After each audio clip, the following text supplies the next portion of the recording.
अस्सलाम वालेकुम dear students, मैं हूं आपकी टीचर सिद्रा और आज फर्स्ट ईयर की अप्लाइड केमिस्ट्री की क्लास में हम चैप्टर नंबर 1 का आखिरी टॉपिक स्टडी करेंगे जो है डिराइव्ड यूनिट्स।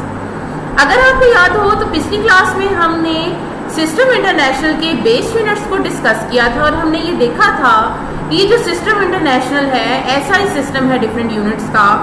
इसमें ऐसे यूनिट जो बेस क्वांटिटीज के होते हैं वो बेस यूनिट्स कहलाते हैं और डिराइव यूनिट्स ऐसे यूनिट्स होते हैं जो डिराइव क्वांटिटीज के होते हैं, वो डिराइव यूनिट्स कहलाते हैं। डिराइव क्वांटिटीज ऐसी क्वांटिटीज होते हैं जिन्हें आप बेस क्वांटिटीज की सूरत में डिस्क्राइब कर सकते हो।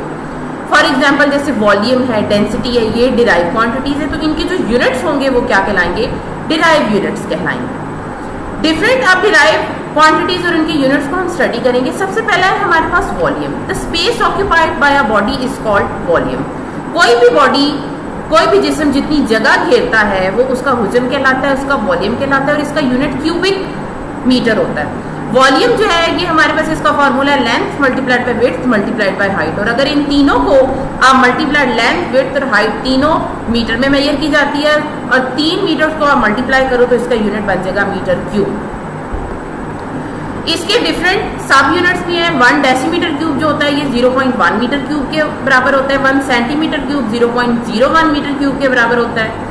याद रखने की बात है 1 cm क्यूब जो है वो 1 ml 1 मिलीलीटर के बराबर है और 1 dm क्यूब जो है वो 1 लीटर के बराबर होता है। दूसरी हमारे पास डिराइव क्वांटिटी है density. Mass per unit volume. Mass को जब आप वॉल्यूम से डिवाइड करो, जैसा कि आप फॉर्मूले में देख सकते हो, मैस डिवाइडेड बाई वॉल्यूम, तो ये क्या कहलाता है? डेंसिटी कहलाता है। मैस का यूनिट हमारे पास किलोग्राम है, वॉल्यूम का यूनिट मीटर क्यूब है, तो डेंसिटी का यूनिट किलोग्राम पर मीटर क्यूब भी हो सकता है। अगर आप मैस ग्राम में लेते हो और वॉल्यूम सेंटीमीटर क्यूब में लेते हो तो ग्राम पर सेंटीमीटर क्यूब भी हो सकता है। और हमें पता है कि 1 centimeter cube is equal to 1 ml, तो इसका यूनिट ग्राम पर ml भी हो सकता है। तीसरी हमारे पास जो डिराइव क्वांटिटी है that is specific gravity. Specific gravity किसी भी सब्सटेंस की जो है वो रेशियो होती है बेसिकली उस सब्सटेंस का mess divided by the mass of equal volume of water. Water का भी आप उतना ही वॉल्यूम ले जितना उस सब्सटेंस का वॉल्यूम था और फिर उसका वजन करें, तो दोनों जो मैसेस की रेशियो है वो क्या कहलाती है? स्पेसिफिक ग्रेविटी कहलाती है। या ये density of substance divided by density of water, यानी किसी सब्सटेंस की डेंसिटी और वाटर की डेंसिटी की भी रेशियो हो सकती है। क्योंकि ये एक रेशियो है इसलिए ये यूनिटलेस क्वांटिटी है, इसका कोई यूनिट नहीं होता। नेक्स्ट क्वांटिटी है हमारे पास pressure. Force acting on a unit area.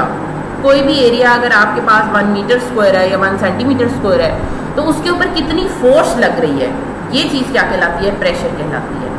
Pressure आप मेजर कर सकते हो पास्कल में, मिलीमीटर ऑफ मरकरी में या न्यूटन पर मीटर स्क्वायर में। Force capacity to do work. किसी जिस्म की ये सलाहियत कि वो वर्क कर सके, वो काम कर सके, ये सलाहियत फोर्स कहलाती है।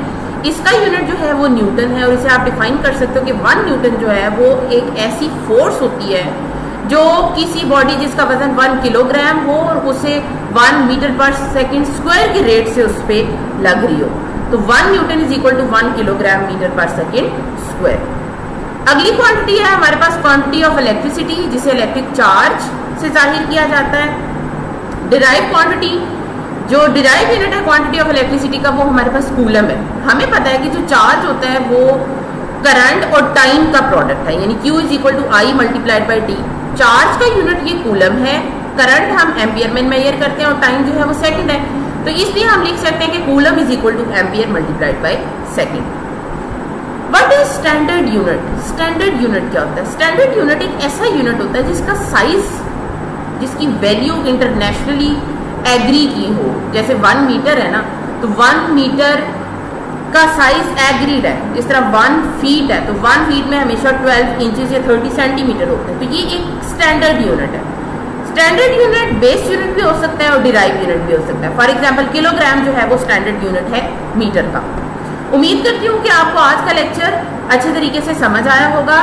नेक्स्ट क्लास तक के लिए इजाजत दीजिए। अल्लाह हाफिज।